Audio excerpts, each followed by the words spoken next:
Are you looking to live like a minimalist? Oh yes, I've heard this from so many social media followers that they've said, well, I just want to get rid of stuff. I want to live with less. But they aren't ready to totally jump into the world of minimalism. I get that. I still am not ready to jump fully into the world of minimalism. But I do have tips for you as to where to start when you want to live with less. So if you want to minimize your stuff, these tips are going to be exactly what you need to start. I'm Jessica, the Organized Mama. I'm a family organizing expert that helps you with practical tips, tricks, and tutorials to organize your entire home the whole family can follow. So minimalism, I think sometimes we think, white walls, sterile space, like nothing up on the walls, no pillows. Obviously, I love pillows. So I, for a while, thought I could never be a minimalist. Like, I love my stuff. I could never do that. But I've really learned that minimalism is a very large term that can encompass so much. So for me, minimalism means just living with less things. Doesn't mean less pillows, because I love my pillows, but it means not as many unnecessary items. And I know this sounds really like, doesn't everybody do this? But no, think about your kitchen. And the kitchen is the easiest place to think of because we usually have so many extra tools inside our kitchen that we don't necessarily need. So by removing the unnecessary, we are living with less. And to me, that constitutes living like minimalism. But it's more of like an inviting, cozy, lovable space than a cold, dark, not pillow-friendly space. So if you are looking to just have less things in your house, not get rid of everything. I'm not saying get rid of the pillows. I love the pillows. Keep the pillows. Keep the plates. Keep the things that make you happy. But find those items that you don't necessarily need, that you might have something else. Then these tips are going to be perfect for you to start living with less. And to me, that is what minimalism really is. Just living with less. It doesn't mean living with nothing, just less. The first thing you need to do if you decide you want to live with less, you want to go down that road of minimalism, is to make a plan. What? A plan? Yes. Get clear on your favorite things, like pillows, books, home decor items, anything that really you enjoy and make you feel happy.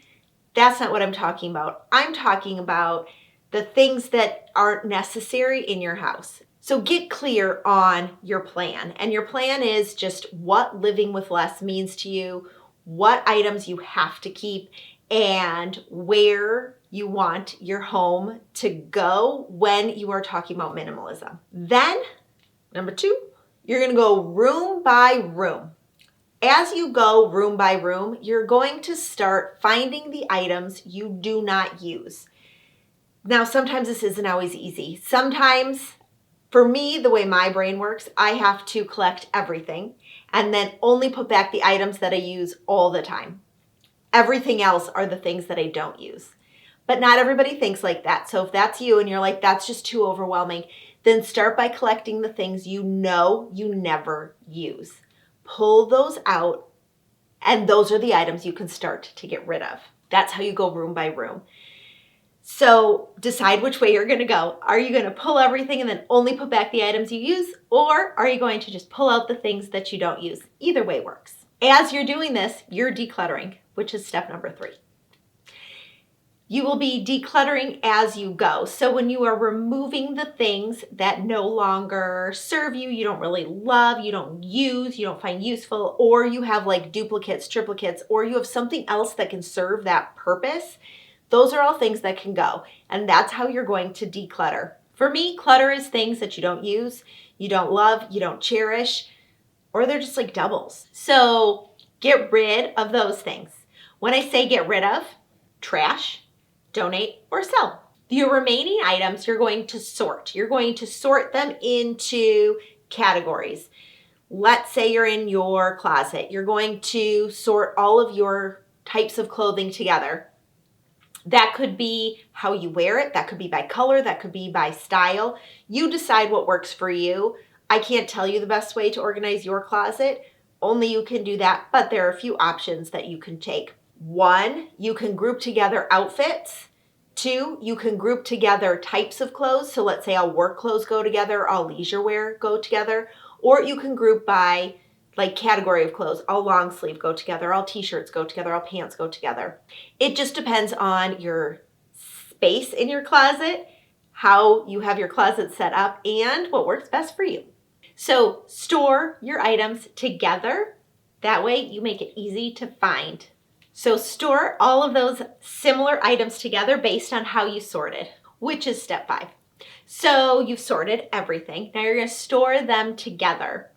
The reason why you want to store like things together is because this is a way to minimize what you have.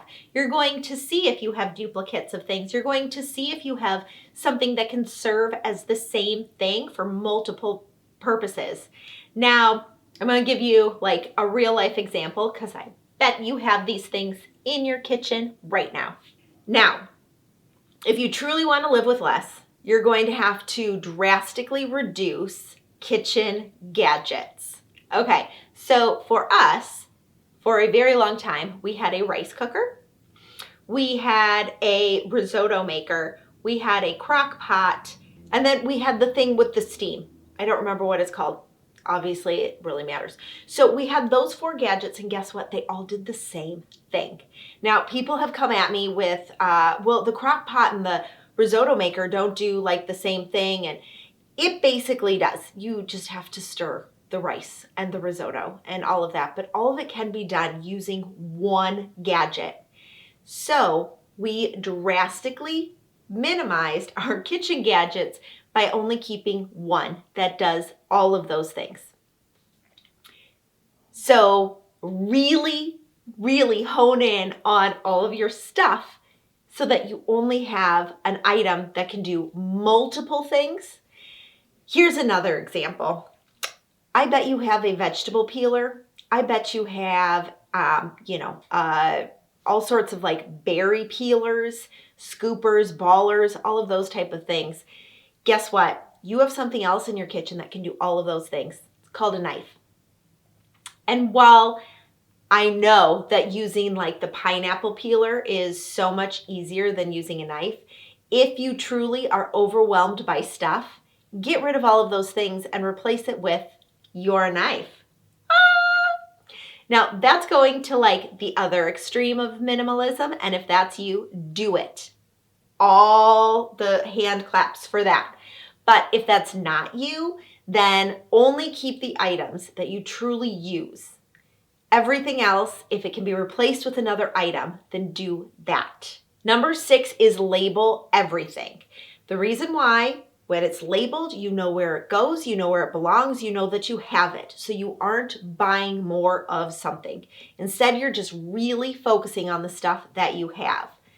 This really goes for kitchens, your clothing, kids' toys.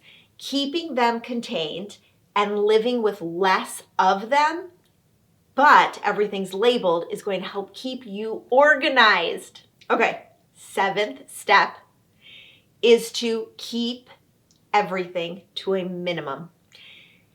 You just are going to have to keep going through and keeping your stuff in your home to less. It's going to be an ongoing thing. You're going to have to continuously do it. It is not a one-time and done thing. It is something that has to be done many, many times as you go. I personally like to do it every single day. And how I do that is as I'm cleaning up the kitchen, every morning, like I empty the dishwasher unless we forget to run it. And so then later in the afternoon when I'm emptying the dishwasher, I will put things away. And as I'm putting things away, I go through the drawer. If I notice something that doesn't really need to be there, we never use this vegetable peeler. So I'm going to take it and I'm going to get rid of it. And because of that, I'm doing it as I go throughout my day. I'm constantly decluttering, so I'm constantly living with less. and you can do the same too. Love what you see? Don't forget to subscribe. New videos every Wednesday.